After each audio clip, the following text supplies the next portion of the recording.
Hola, aloha.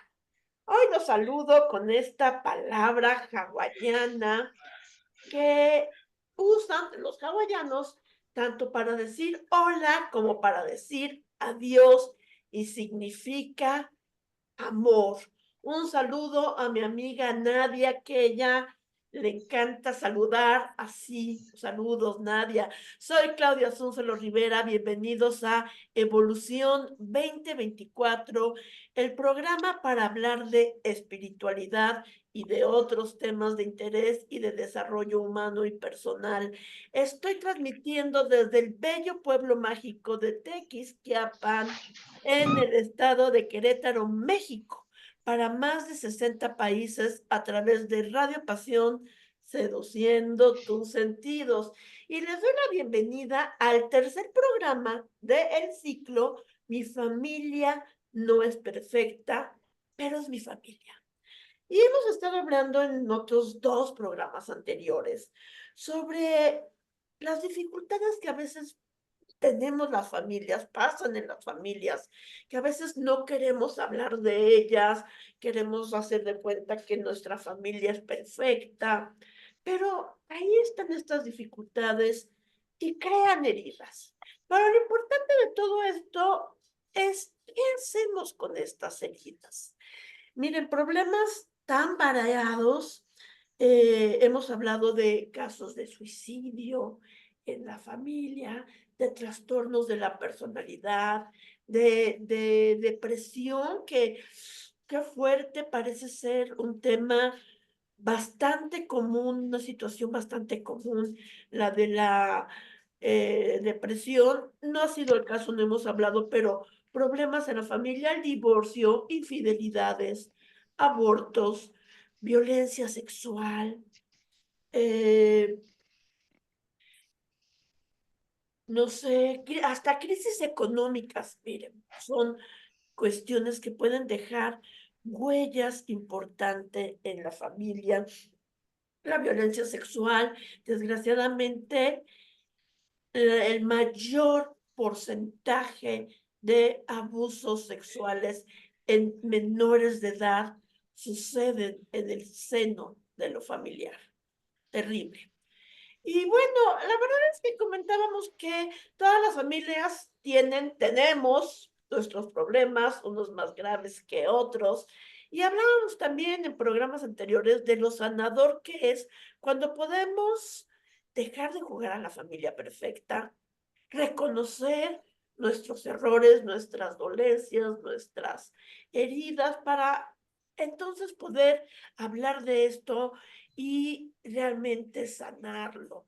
Y se reconocen estas problemáticas, miren, no para decir, ay, miren, pues yo soy así porque cuando yo era chiquita en mi casa, chalala, o cuando yo era niño, mi papá me hizo, me deshizo o me dejó de hacer, no, sino para hacernos conscientes de la situación, hacernos conscientes de la herida y trabajar en ella, porque si no trabajamos en nuestras heridas, van a estar sangrando por siempre y van a sangrar sobre otras personas que no las causaron, como pueden ser nuestras parejas, nuestros hijos. Y no somos culpables de las heridas que nos han hecho, pero sí somos responsables de sanarlas, porque no podemos pasar toda la vida justificándonos en lo que vivimos de niños. Tiene que haber un momento, ya como adultos, en que nos hagamos responsables de nuestras propias heridas, de nuestra propia vida y de nuestra salud mental y emocional. Miren, alguna vez tratando de hablar con una persona, pues para que se hiciera consciente de un mal actuar que tuvo en el pasado en el seno familiar. Su respuesta fue, ay, pero ya lo comencé con fulano y con mengano, y la verdad es que es mucho más común de lo que creemos, es muy frecuente, y entonces, pues no importa, no, es que sí importa. Desgraciadamente hay cosas que ojalá no pasaran en el seno de la familia, como la agresión, como la violencia, como el abuso emocional, físico, sexual, que ojalá no pasaran, pero pasan, y no porque pasen mucho, dejan de estar mal y dejan de doler.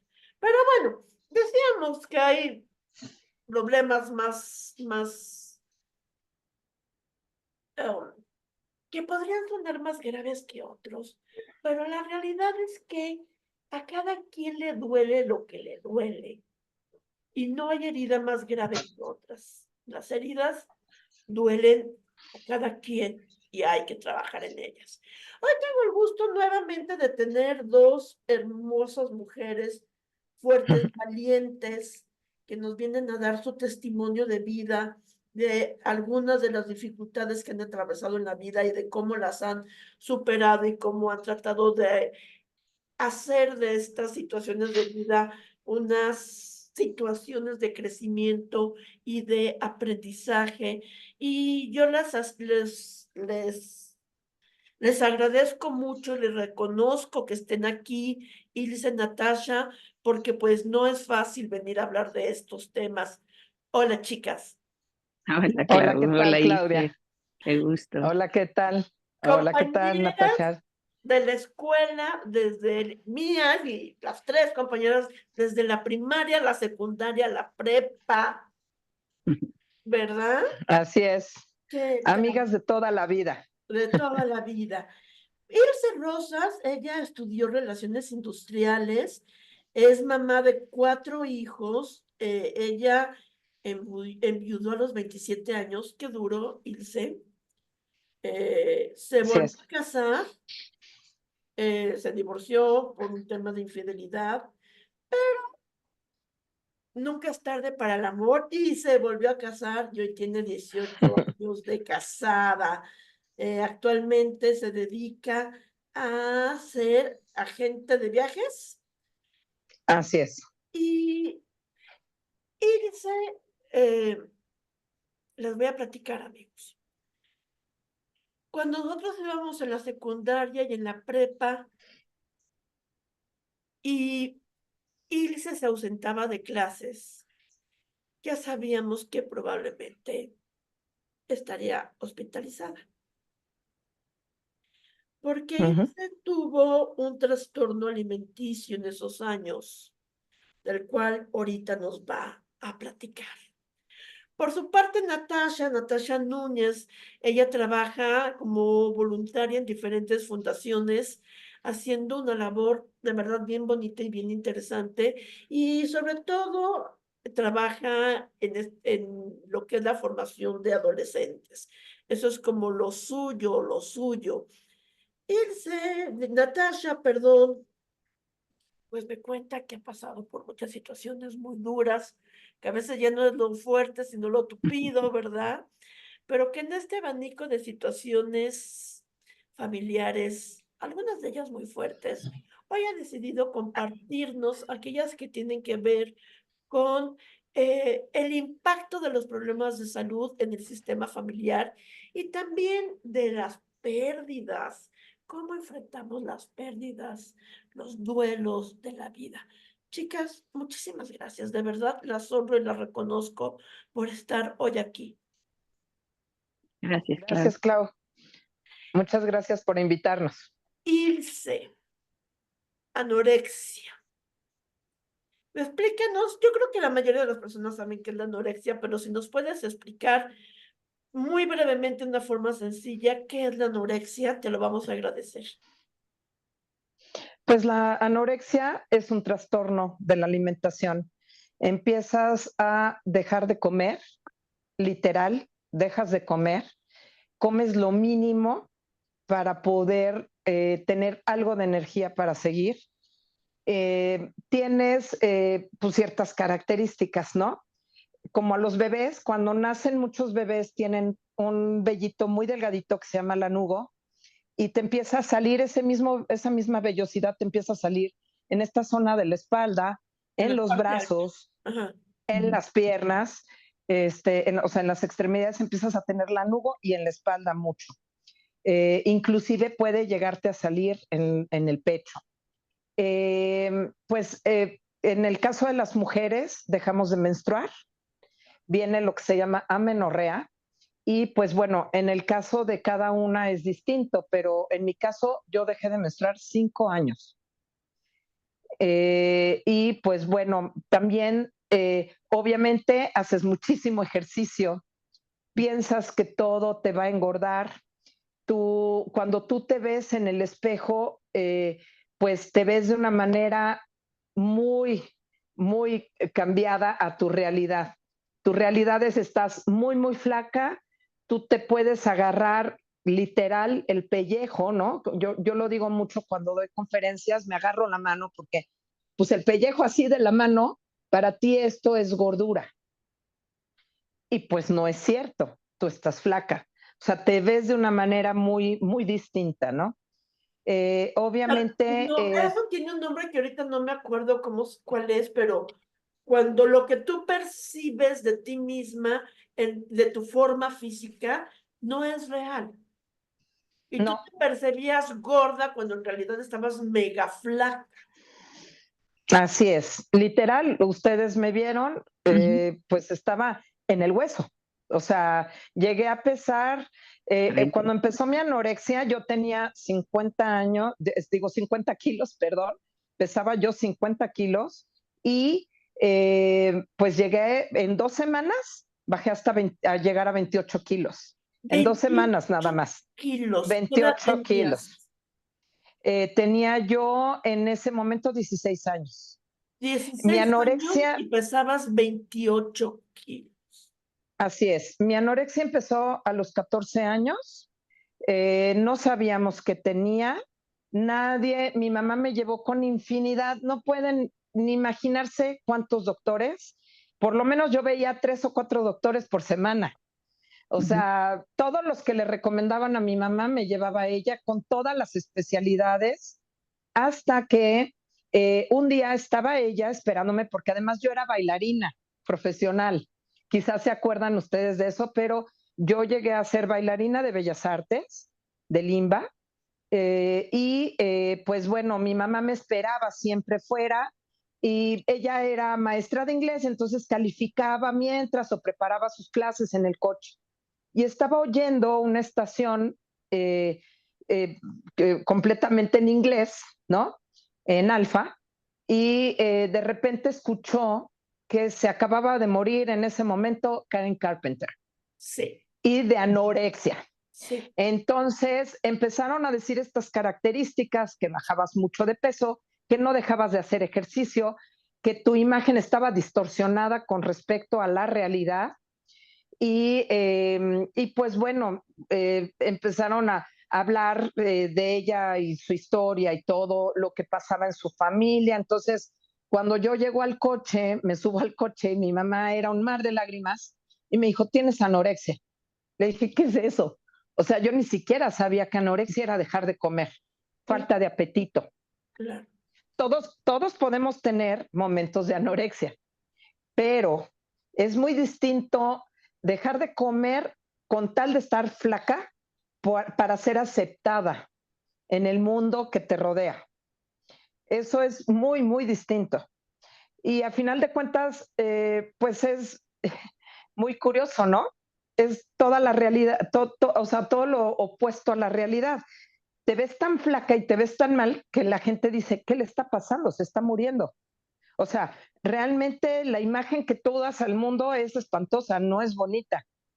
Entonces, pues bueno, y es muy complejo, es una adicción a no comer. O sea, sí tiene que quedar muy claro, dentro de la anorexia hay periodos de bulimia. Bulimia es todo lo contrario.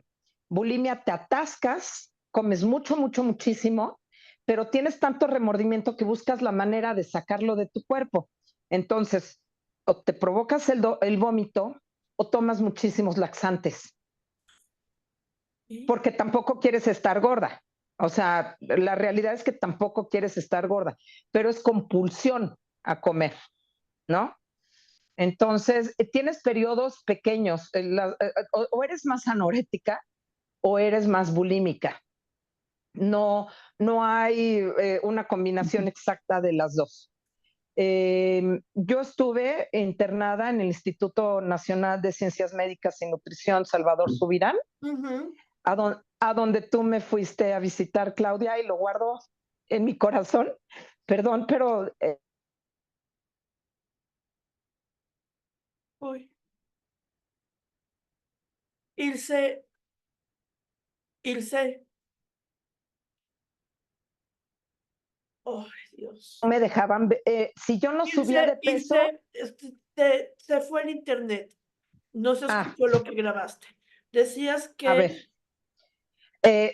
No, te decía que yo, bueno, que tú fuiste a nutrición y para mí fue muy importante que me visitaras porque, bueno, tus papás tuvieron que ver la manera de que tú entraras a verme, porque si yo no subía de peso, estaba en un programa de anorexia nervosa que empezaron literal conmigo.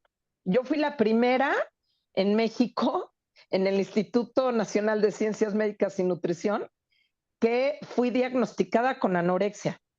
Poco a poco fueron ingresando otras chicas. No había, en México no había quien tratara la anorexia.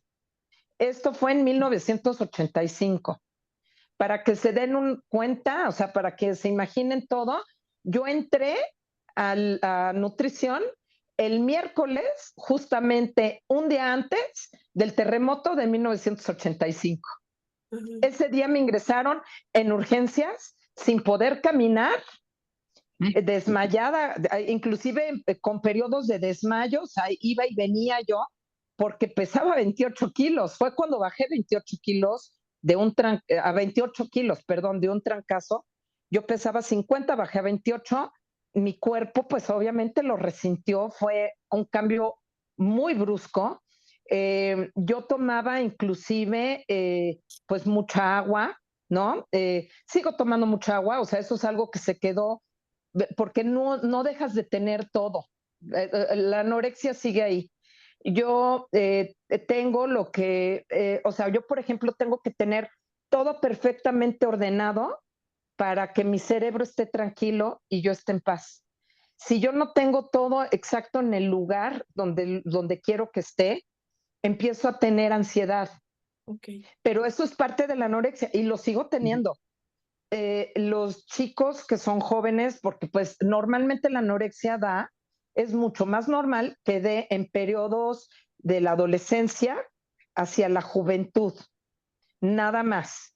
O sea, hay gente a la que le da anorexia, pero no es anorexia nervosa, es otro tipo de anorexia, la que se tiene cuando estás grande y que se te muere un familiar y dejas de comer y te pones muy flaca, pero no es porque tú tengas esta distorsión de tu imagen, Ya ¿no? vi cómo se llama dismorfia, cuando no coincide Sí, tu autopercepción corporal con la realidad, dismorfia. Yo te fui a ver a nutrición, pero en dos ocasiones distintas. Una me llevó mi papá y después me llevó mi mamá, pero fueron en periodos de tiempo distintos, porque tú sí. el problema, como tú dices, lo sigues teniendo toda la vida, es algo que no se quita por completo, con el que sigues trabajando, pero bueno, fuerte, fuerte lo tuviste varios años en la secundaria y la prepa, Varios años. Sí, yo entraba y salía del hospital.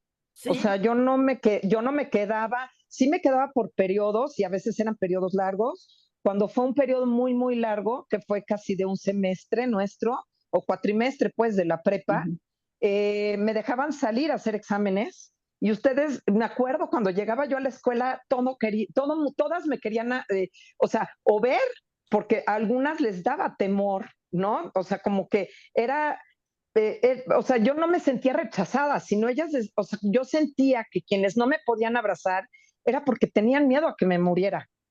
O sea, Es estaba que completamente segura. así era, no Porque vino hoy Ilse, está en el hospital, así lo sí, entendí. sí, Ilse, todo ¿por mundo. qué te pasó esto? Tú das actualmente conferencias platicando sobre tu experiencia. Eh, ¿Por qué te pasó esto? Por qué la anorexia llegó a tu vida? Mira, se conjuntaron muchas cosas. Normalmente, y aunque nos duela a quienes tenemos anorexia, es una realidad. tenemos mamás muy lindas, hermosas. O sea, ustedes conocieron ambas a mi mamá, fue su Sí. catequista en algún momento. Sí. Son mamás muy comprometidas con los hijos, pero pues normalmente son mamás muy controladoras, ¿no? Entonces, todo tenía que ser perfecto, yo tenía que ser la que tenía siempre 10. Yo creo que se acuerdan de eso, desde que era niña yo siempre tenía súper buenas calificaciones, pero cuando era niña no me angustiaba porque las tenía y las tenía porque, y ya, ¿no? O sea, para poder seguir yendo yo al ballet, que me encantaba hacerlo, y tener a mis amigas, que siempre tenía amigas yo en la casa, mi casa siempre estaba llena de amigas, pues yo Yo tenía por que ahí. tener buenas calificaciones. Sí, exactamente. Natasha vivía a media cuadra de mi casa, de hecho, vivíamos muy, muy cerquita. Y la verdad es que, bueno, mi mami decidió tener una familia muy peculiar. Mi hermana mayor me lleva 19 años, la segunda de mis hermanas me lleva 15 años y mi hermano me lleva 10 años, 8 meses. Entonces, ¿Fuiste el pilón? fue el pilón, pero además de ser el pilón, cada uno de nosotros fuimos como hijos únicos y a todos nos quería perfectos. Todos teníamos que ser los primeros de nuestro salón, de nuestra generación. Yo la verdad es que siempre fui, y siempre lo dijeron, lo han dicho mis hermanas, soy la más amiguera de todos mis hermanos, soy quien más amigos tiene, me encanta estar rodeada de gente, me encanta recibir gente en mi casa y que se sientan felices. Y pues bueno, y mi mamá, casualmente, todo era, nos daba de comer muy rico, mi mamá cocinaba delicioso, delicioso, pero pues todo giraba en mi familia alrededor de la comida. ¡Ay, también! Vas, pues sí, es que vas a un evento social y gira alrededor, aunque sea de canapés. Vas a un, o sea, la verdad, todo tiene que ver con la comida, todo. Sí, Entonces, entiendo lo en que mi casa, en mi casa, que también mis papás eran muy, muy amigueros, muy pachangueros, recibían mucho, todos los fines de semana, sábado y domingo, había cenas en casa. Entonces, pues siempre me tocó estar ayudando a hacer la comida, que me encanta cocinar y lo hago muy bien, la verdad. A la gente le gusta mucho mi sazón, tengo muy buena sazón, pero pues sí, todo iba alrededor de la comida. Entonces, o sea, sin saber, mi subconsciente encontró una forma de decir, no estoy contenta con lo que estamos viviendo, ¿sí? Que era una cuestión familiar. Todo era como que todo era perfecto en mi familia. Okay. Todo, para el exterior, todo era excelente, era perfecto. Bueno, a Natasha, que fue una de mis amigas que más le tocó estar conmigo en mi casa y vivirlo, porque pues teníamos mucha cercanía y además las familias se llevaban, siempre se llevaron mucho nuestras familias. De hecho, nuestros hermanos mayores fueron juntos al servicio militar, lo hicieron juntos porque tenían la misma edad. Y pues bueno, la verdad es que no era cierto. Mi mamá estaba muy interesada en tener hijos varones. Y desde mi hermana, la primera fue mujer, la segunda fue mujer, por fin nació el rey de la creación, que es mi hermano, que además nos adoramos, ¿eh? Nos queremos como no tienes una idea y sanamos nuestra relación después de que él se fue a vivir a Estados Unidos cuando yo tenía 16 años justamente. Tengo una postal con Mickey Mouse, que en la postal mi hermano, sus palabras son, espero que con la salida mía de tu vida, tu salud mejore. Oh. Y es que mi mamá le permitía y nos callaba, inclusive a Natasha le tocó tenerse que callar, porque el rey de la creación había llegado y todos callémonos. Porque nos sentábamos en la mesa del desayunador, que era redonda para 6 personas, y ahí estábamos comiendo nosotras y le tocó a Natasha ver cómo mi hermano se paraba y me ponía literal el dedo aquí, así, o sea, se refería así a mí, pero me ponía el dedo así, ¿no? Y de Agresivo, cállate, no te golpeaba, muy, pero su actitud era agresiva. su actitud era muy agresiva. En una de las ocasiones sí me golpeó, Natasha creo que también estaba en la casa, y, por cierto, Susan Taunton, con quien yo hice cosas también de actuación y que estuvimos en Juguemos a Cantar y todo esto. Que Y estuvo en estaban mis acabando su amigas, ciclo. Ajá. y estaban mis amigas y estábamos ensayando en la sala. Yo subí a mi cuarto y mi hermano entró literal y me dio un trancazazo. O sea, pero trancazazo, señor trancazo, que obviamente mis papás sí salieron corriendo porque todos estaban abajo y salieron corriendo a ver qué pasaba. Solamente una vez mi hermano me golpeó, pero todos los días era agresión tras agresión y era, ¿qué quiere comer el niño? Comíamos todo lo que el niño quería. Siempre las cosas se hacían con respecto a lo que mi hermano quería. Toda la vida, toda mi vida fue así. Íbamos de viaje a donde él quería, hacíamos las cosas que él quería, o sea, siempre era lo que el niño quería. Entonces, y mi mamá sí, la verdad es que a mí me tuvo, y esa es otra de las razones de mi anorexia, y yo lo acabo de descubrir apenas ahora en plena pandemia. Yo no lo sabía esto, esto sí no lo he externado nunca, es la primera vez. Gracias. Resulta ser que cuando yo nací un 23 de diciembre de 1968. Pues bueno, mi mamá no quiso amamantarme. Mi mamá en marzo de ese año, del 68, se falleció. El único hermano hombre hermano de mi papá, que fue padrino de todos mis otros hermanos. Tengo entendido que fue una persona muy linda, muy buena, muy caritativo, nunca se casó, nunca tuvo hijos.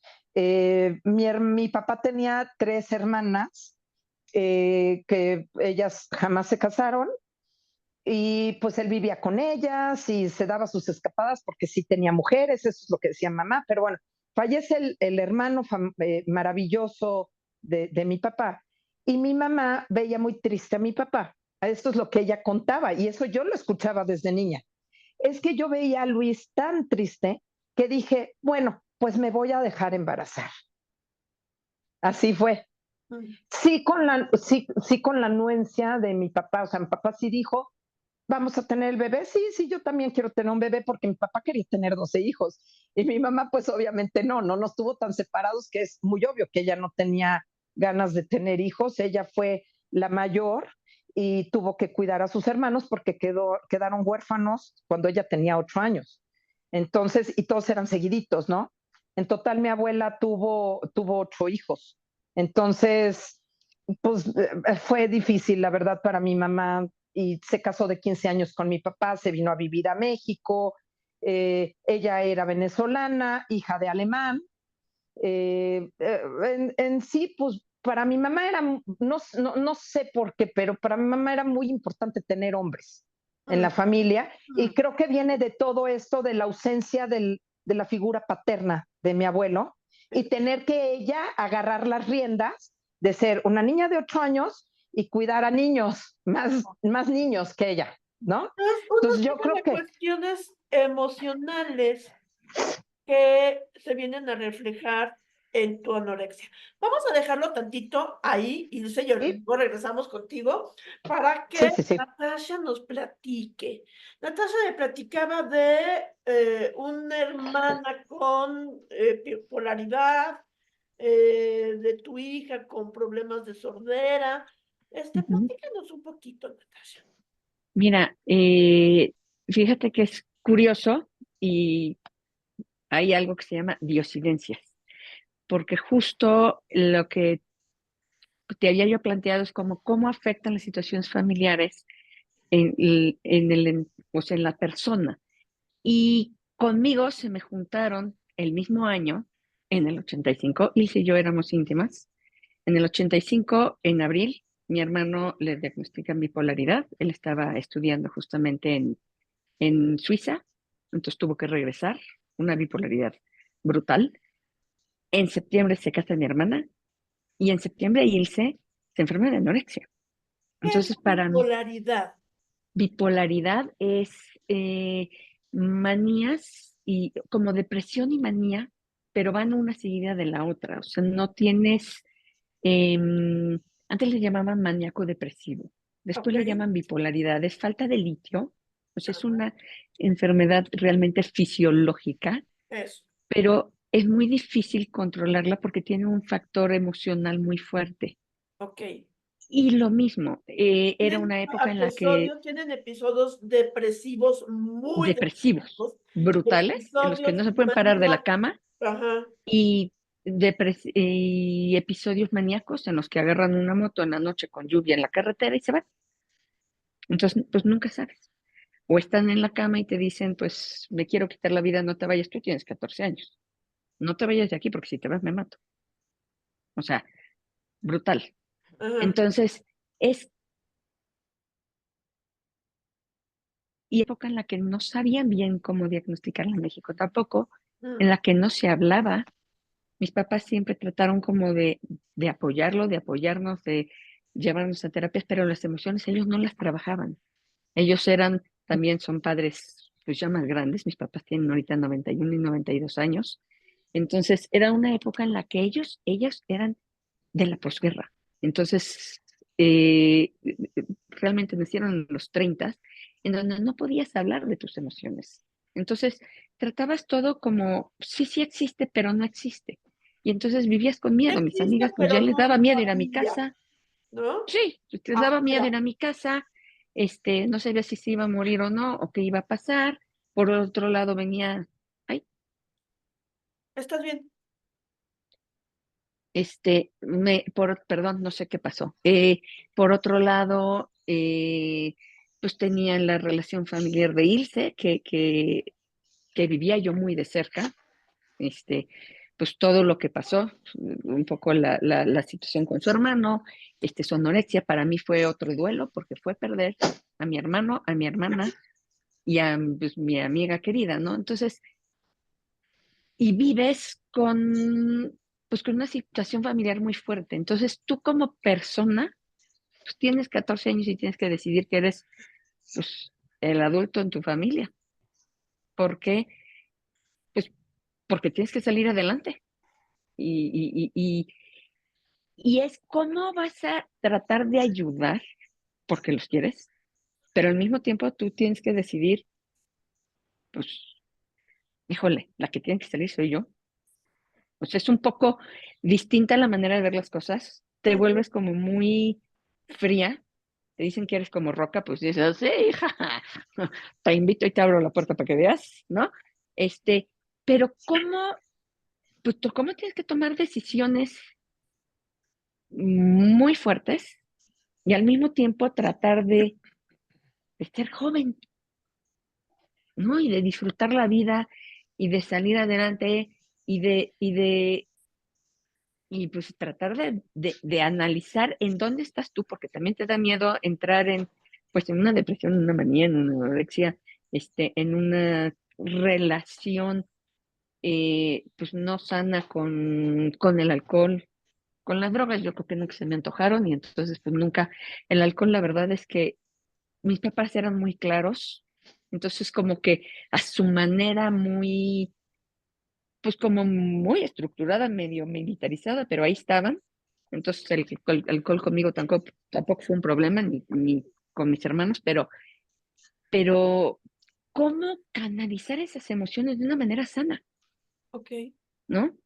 Eventualmente, pues claro, mientras tuve yo el control, pues no me enfermé. Después ya, claro, estaba enferma del pulmón, del hígado, de los intestinos, de todo.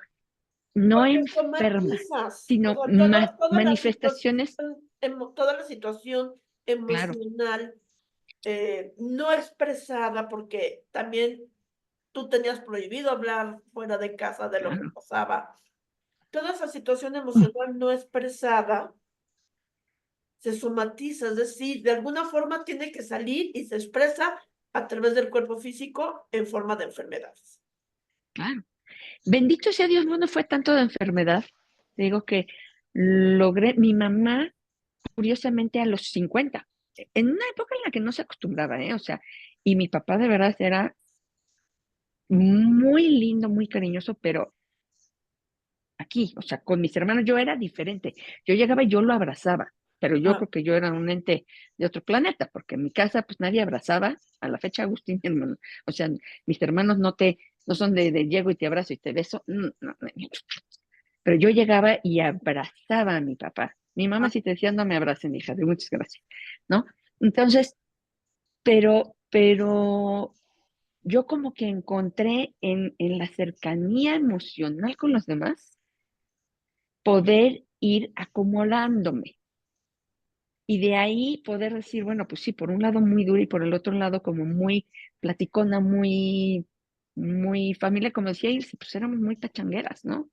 Entonces, pero tiempo después me caso, tengo la verdad es que un matrimonio muy bonito, pero tengo una hija con pérdida auditiva. Y entonces se repiten los papeles del otro lado, porque aquí pues tienes un hermano enfermo en el cual pues mi hermana también presentaba varios síntomas y entonces pues mis papás pues te ven, pero pues, no tienen cinco manos, ¿no? Y ellos traían sus propias pérdidas y de repente tú te ves como mamá cuando tú fuiste la más chica y cuando pues tenías que salir por ti misma y te ves con una situación en la que dices, híjole, yo ya lo viví, el ser el que no me ven. Y trata lo más posible, porque pues, nadie es perfecto y nadie se puede, pero lo más posible de cuando tengo esta chiquita con 70 alergias distintas, sordera, y además otros dos hijos que necesitas también verlos, acompañarlos, apapacharlos, ayudarlos a crecer, pues tienes que ser muy estratégica, muy estratégica. Yo estudié administración hotelera y entonces sí, pues lo que te enseña la hotelería es a lidiar con el estrés y a ser eficiente, ¿no? Y sobre todo como muy ejecutiva. Entonces, pues traté de ser lo más ejecutiva aquí.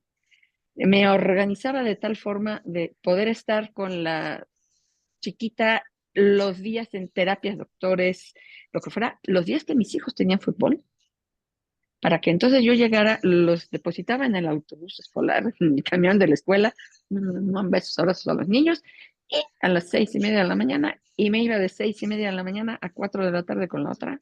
A- Empezábamos desde las 8 de la mañana, al kinder, teníamos que hacer como diversas terapias, y de ahí recogerlos, hacer la tarea, llevarlos a partidos, estar con ellos, como hacer familia, y de ahí el cuento, todos abrazados, todos lo leíamos, perdón, se me cayó el audífono, estoy me escucho con y de ahí apapacharlos, dormirlos y regresar con la chiquita a darle homeschooling, porque ella no entendía lo que había visto en la escuela. Tenía tantas alergias que no podía. Había veces que se quedaba hasta un mes en mi casa de todo lo que le daba. Entonces, es cómo puedes tú tratar de, de hacer hijos extraordinarios, que no es cuando tienes situaciones extraordinarias, ¿no? Hijos extraordinarios es poder dar lo que le llamamos aquí un round-up individual, o sea, que sí puedan tener una vida espiritual, que puedan tener una vida familiar, una vida social, un, una vida académica, una vida de hobbies, algo dentro de la salud, o sea, dentro de un panorama de armonía, dentro de un panorama saludable, que puedan tener relaciones con sus amigos sanas, ¿no? de salud emocional estás hablando. Salud emocional, Y fíjate que dijiste algo bien importante hace ratito, y lo voy a retomar con lo de Ilse. Eh, Tú decías que, bueno, mis papás que no supieron en su momento manejar el no enfocarse nada más en el hijo que tenía la problemática y pues los demás hijos pasamos a ser invisibles, ¿no? Pero papá y mamá venían con sus propias carencias, claro, ¿no? Entonces, entender que nuestros padres también vinieron de no haber sido vistos, de no haber sido escuchados, de a lo mejor no haber sido maltratados, que ellos tuvieron sus propias carencias que los hacen haber sido como fueron, como claro, papás, ¿no? Y entonces eso sirve mucho para poder perdonarlos, ¿no? Porque papá y mamá los amamos, nos dieron la vida, nos dieron lo mejor de ellos, pero también tuvieron sus errores y nos dolieron esos errores. Pero entonces entiendes que papá y mamá son seres humanos más allá de ser papá y mamá, y Ah, los puedes entonces perdonar y puedes empezar a sanar para entonces decir, ya no se repitan estos errores, porque papá y mamá vivieron las consecuencias de las heridas de sus papás, que vivieron las consecuencias de las heridas de los papás, y entonces nos podemos ujú. ir a los tatarabuelos y a los bisabuelos, y se puede en momentos decir, basta, hasta aquí, eh, rompo este ciclo, lo rompo yo sanando. Decía Ilse que pues seguramente su mamá tenía esta actitud decía una amiga mía la palabra avaronada, de ser una mujer Ujú. avaronada, ¿no? Que favorece a los varones, pues por lo que ella también vivió, ¿no? Ilse, es, la anorexia fue una consecuencia de cómo funcionaba tu sistema familiar, ¿no? De esta mamá Así es. abandonada, de este hermano abusivo que pobrecito luego cuánta carga tuvo en sus hombros de culpa, de una situación de tienes que ser perfecta, es una cuestión como autodestructiva. Sí, sí, porque para no querer lastimar a quien más amas, Ajá, tú te destruyes. Es lo mismo que le pasa a los alcohólicos y a los drogadictos. Se drogan porque les está doliendo tanto su entorno, que es parte de ellos, o sea, su entorno inmediato, ¿no? Que tienes que buscar una salida. Y tú no te das cuenta, tu subconsciente es el que busca la salida, ni siquiera te das cuenta tú. O sea, un alcohólico no dice, porque está ahí la botella, voy a tomármela. ajá. Luego sí dice, voy a tomármela, ya cuando está Ujú. verdaderamente enfermo, pero en el pre, no dice, ay, voy a ver si me hago alcohólico. No, no, no. Es por todo lo que está viviendo en su entorno, por lo que busca una salida. Y pues obviamente el alcohol, mucho, mucho alcohol, te hace quizá olvidar por un momento y te hace no tener ese dolor. En mi caso, pues el problema es que la anorexia sí está súper consciente de todo lo que está pasando. No hay un momento del día en el que no estés consciente de lo que está pasando. Porque Sabes es como una cuestión de como no puedo ser perfecta como espero que sea, me autodestruyo. pues sí, porque buscas una manera y pues bueno, nosotras lo platicábamos porque teníamos terapia individual, terapia familiar y terapia de grupo. Yo tenía terapia de grupo con gente que tenía mi mismo problema, Y que eso eso es es lo lo que que hacen los quiero que nos alcohólicos. platiques, porque el tiempo se nos va, se nos va, se nos va rapidísimo. ¿Cómo inicia tu proceso de sanación, no solamente la física, sino la emocional? Pues la emocional, obviamente, yo la verdad sí soy muy religiosa, o sea, sí siento en todos los momentos de mi vida, pero en absolutamente todos está Dios. Siempre lo siento conmigo. Entonces, y eso es desde niña. Entonces yo creo que ese fue, y mi papá fue un ancla para mí. Mi papá Sí, fue quien hizo que yo esté viva. sí. O sea, más que los psicólogos, no estoy demeritando, son muy buenas las terapias, pero más que eso fue el cariño, el amor de mi papá. Él llegaba tarde y Claudia, ahora tú te estabas acordando, Sí. en algún momento nos encontramos con tu papá y contigo. Había un lugar al que mi papá me llevaba todas las noches, pero era ir por ese alimento en específico a ese lugar para estar sentados él y yo en el coche solos, sin que nadie más nos pudiera interrumpir la plática. Sí. Y esa plática, esas pláticas de mi papá fueron mi ancla Es para que estar hoy no fue aquí. nada más una vez, fueron varias.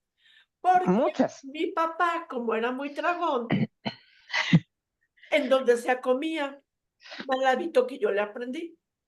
Y entonces mi papá siempre andaba buscando dónde comer y salía del club y iba a un lugar, a comer, iba a muchos lugares, pero uno de los lugares donde iba hacían eran papas rellenas, ¿verdad?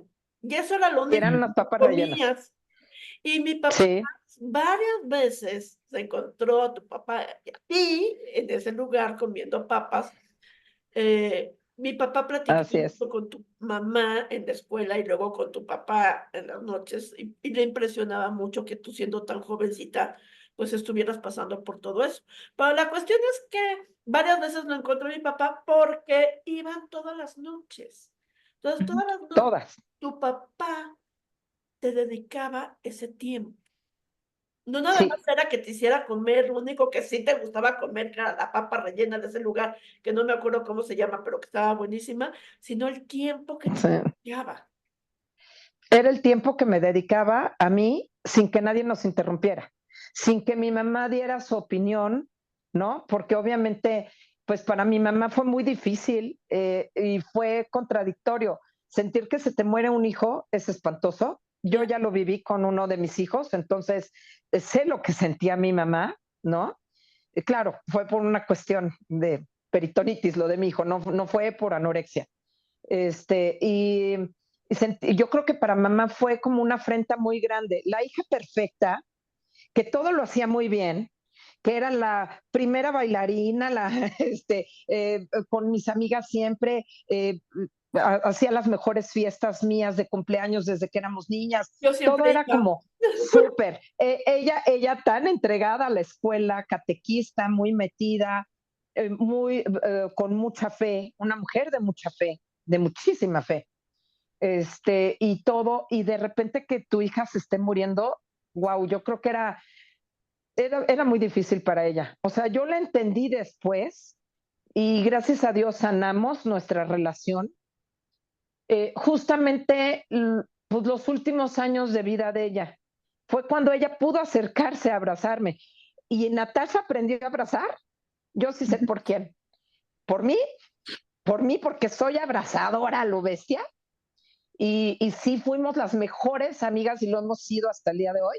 O sea, amigas entrañables del alma, hermanas, ¿no? Realmente no de sangre, pero sí por elección. Y por mi padre, porque mi padre era justamente apapachador. Y en cambio yo, con el papá de Natasha, aprendí a ser fuerte, porque él nos enseñaba a que nosotras podíamos hacer las cosas por nosotras mismas, por ejemplo. Ujú. Y mi, y mi tía Marta, pues siempre era como, también nos buscaba muy perfectas, ¿verdad, Natasha? Yo creo que ella siempre quería que fuéramos muy buenas niñas, que lo éramos, porque sí fuimos muy buenas niñas, pero también tienes que tener esta característica, ser muy sensible. Para que te dé anorexia tienes que ser muy sensible, eso no lo dije. Tienes que tener una sensibilidad más allá de la sensibilidad que todos tenemos. De la media. O sea, vaya, yo veo moverse una hoja de un árbol y me quedo anonadada Ok. con el movimiento de la hoja hasta el día de hoy. Y esa sensibilidad, pues, sí te hace caer en esta parte de la anorexia, pero sí, el tener terapia es súper importante, súper. Llegar a encontrar un buen terapeuta es lo más importante. Si necesitas con quién platicar esta parte, que no puedes decirle a tu Ujú. mamá, me estás chocando, lo que tú estás haciendo me está lastimando, ¿no? Y en nuestras familias, en esa época, además se acostumbraba a que todo, además de que tenía que ser perfecto, mejor nos veíamos más bonitos calladitos. Claro. Entonces teníamos que aceptar que las cosas estaban así y no te quedaba de otra, no había manera de cambiarlas. Ok. Y eso pues hace mucho daño. Entonces la terapia sí es fundamental, y si tienes alguna creencia, agárrate de esa creencia. En mi caso es Dios y la Virgen María. Entonces, es de lo que yo me agarré para estar el día de hoy aquí. Entonces, terapia, tu fe y el apoyo de tu papá.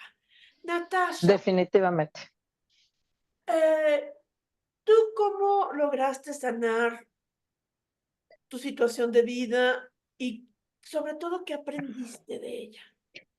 Mira, yo creo que igual que Ilse, mis papás, digo, aún dentro de su manera de ser, ellos siempre buscaron, siempre estaban metidos en escuelas de padres. Y entonces siempre buscaban como cómo era la mejor manera de acercarse. O sea, eso de ser persona, cada vez podemos ser nuestra mejor versión. O sea, hoy somos algo y mañana ser un pelito mejor es solo con nosotros mismos. No es ninguna competencia, no es nada con los demás. Y eso lo aprendí de ellos. El tratar de ser tu mejor versión, ser tu mejor amigo. Y como te comenté, mi mamá a los 50 años, o sea, los dos como que eran de una fe muy profunda. Y aun cuando nos costara trabajo, pero siempre, siempre, siempre, siempre, los fines de semana nos pasábamos juntos. Teníamos un día de la semana en que comíamos juntos, y eso sí fue la fortaleza de toda la familia, porque seguimos juntos todos. O sea, bueno, mi hermano murió hace unos años, pero murió en un accidente, Lo siento. totalmente aparte, Ajá. de su enfermedad, pero ellos procuraron la unión familiar. Entonces, eso es importantísimo. O sea, Mm. no somos perfectos, pero sí estamos juntos. Y tratamos de ser el mejor apoyo para cada uno y quererlo como es. Entonces, yo creo que eso, el darme la fortaleza de un proyecto de vida, porque eso mi mamá por un lado, porque siempre estaba como muy clara en qué vas a hacer, y mi papá en decirme, tú puedes sola. O sea, aquí estamos, pero tú puedes sola. Tú, aunque seas mujer, porque nacimos acuérdate que ellos son más grandes, entonces para ellos el nacer mujer Era no desventaja. era, todavía para mi mamá era como, híjole, todavía para mi suegra en su momento, híjole, ojalá no tengas hijas. Y mi mamá la misma creencia, pero ellas lograron cambiarlo, las dos lograron cambiarlo, decir, qué bendición poder ser una mujer que ya disfruta ser mujer y que es fuerte como mujer. Y al Ujú. mismo tiempo valorar todo lo hermoso también de los hombres. O sea, no nada más la fortaleza, sino eso lo lograron mis papás y mi mamá sobre todo lo logró metiéndose a estudiar, imagínate, hace 40 años, Ajá. cuando no era una época en que las señoras no se metían a eso. Entonces, el decir, siempre puedo ser algo más que lo que soy hoy, no nada más mis circunstancias, sino lo que soy hoy. Y mi papá también le impulsaba a, ok, ¿qué más quieres hacer? ¿Cómo más puedes verte plena? ¿No? Entonces, yo creo que lo más importante pues, tener una familia que aprenda a ver al otro como es, como persona, la dignidad de la persona ante todo, tener un proyecto de vida, que ahorita es mucho más fácil acceder a recursos hasta gratuitos para tener un proyecto de vida, y Ujú. el aprender que no somos víctimas de nuestras circunstancias, sino que de esas piedras que se nos atravesaron en el camino podemos hacer nuestro palacio. Entonces, si aprendemos en lugar de un por qué me pasa, un para qué, ¿Qué aprendo si de des esto? el para qué, ¿Cómo me puedes decir, fortalece? o sea, wow, ahora, como platicamos antes, puedo ver a mis hijos y los puedo ver, que los veo en paz, que los veo en su centro. Y para ellos mismos fue un duelo, pues, tener una hermana que necesitaba más tiempo de nosotros.